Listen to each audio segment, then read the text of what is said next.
Listening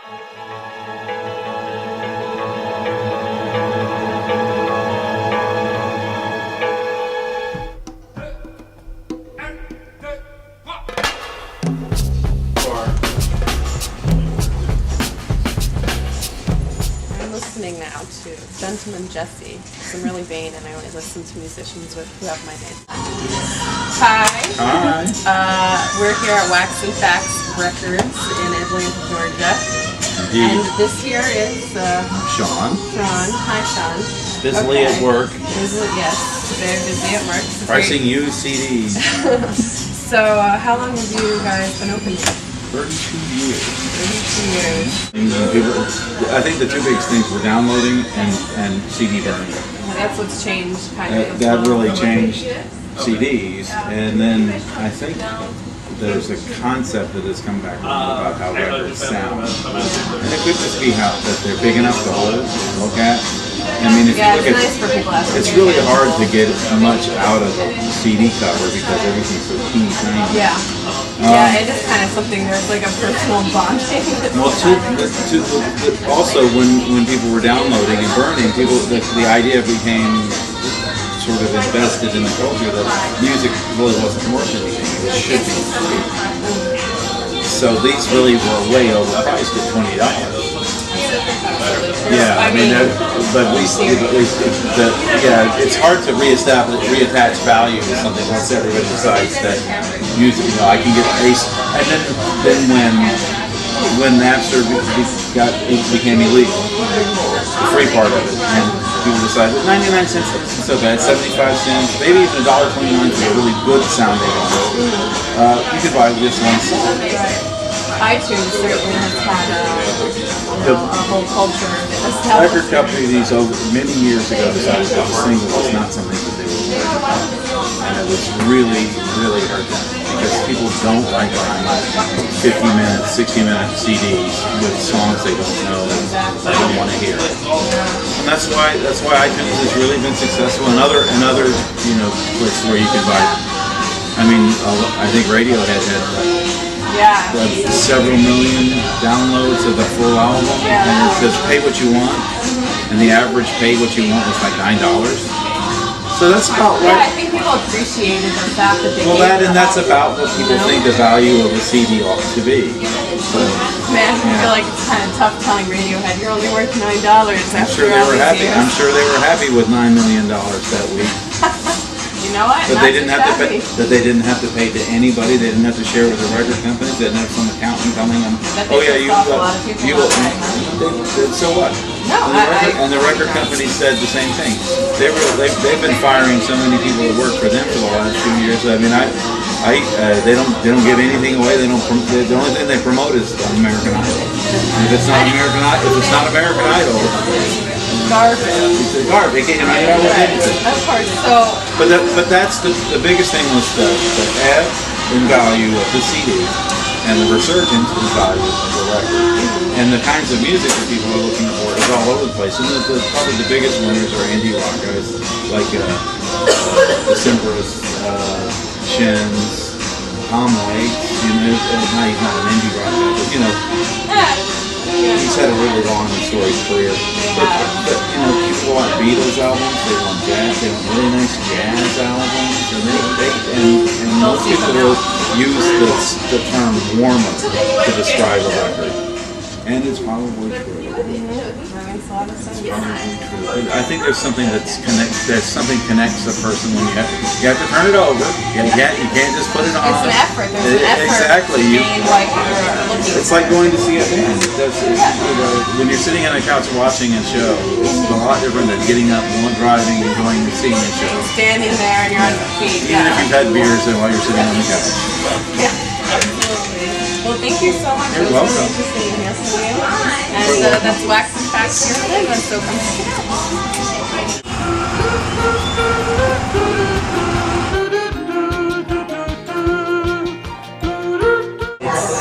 To Boy Elis is actually a reference from this Austrian writer, George Trickle, and he he actually he wrote a whole lot about this boy named Ellis, you know, several entries, you know, about him. But all of his work, like, you know, if you look into it, it's very melancholy and it's very beautiful, and like, you know, it has like this just really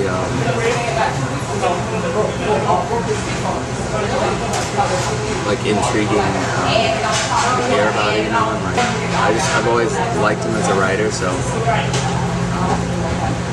I always thought like if I were to, you know, do like a full thing, maybe use something in reference to his work, you know. I don't think anyone knows exactly what they're going for and how they're going to sound when they sing. Right. Especially, you know, developing your style over time. It takes time to even like find your voice, you know. Exactly. And you know, but it has to be your voice, and you know, it's something that just came out one day. You know? And I can sing, you know, I've been in like rock bands for years. I've played all different types of music, but when it comes to doing the folk stuff, it's just it's probably like me and my purest, you know, form. It's just what comes out. Yeah. I stopped listening to rock music because I just thought, like, for the most part, it was just got fucking totally out of control. Like, everything's out of hand. You know? Everything's like totally about like style over substance, and there's nothing left. At the end of the day, like they're not fucking saying anything. You know, like the best thing you can do as an artist, you know, is just like do what you're gonna do. You know, if people. Most of the time, people aren't going to pay attention. Like, honestly, you know, like politically, you know, record labels are just, you know, it's all about politics. Right. Like, for the most part, it has nothing to do with how good you are. You know, it's luck and, you know, I guess who you know, or maybe a combination of the two. But like, I don't know, I really don't like the business side of things. You know, I don't know. You know, Grey Face Records, Temporary Residence, Secretly Canadian, Young God Records.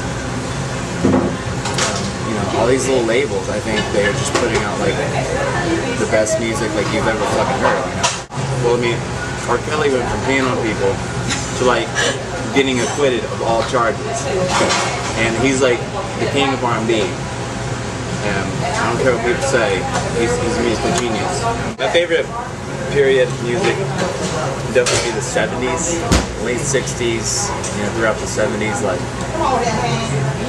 I love, like, man, some of the best music came out at that time. Even like, I just think like for every genre of music, there's something that really is really important that actually, you know, took place. You know, country, like I love. Like, I would give anything to like go back in time and like see like Waylon Jennings like in 1976, or you know, like I mean, you know, be part of like the Johnny Cash show where like each and every guest was just completely like, you know, to see Stevie Wonder play or Ray Charles, you know, in the 70s, it was just like blow your fucking mind. Yeah. I would love to do that. I think at some time or another, like everyone gets tired of like hearing, you know, the same shit, or listening to the radio, or having like being told what to listen to and what to like.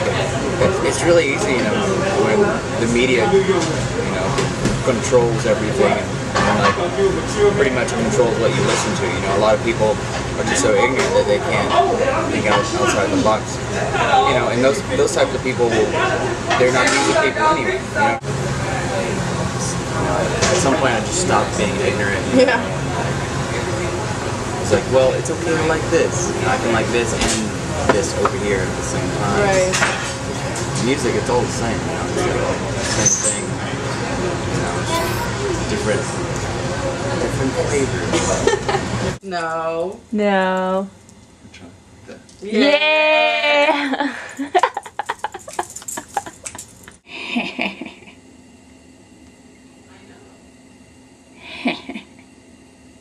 Bye.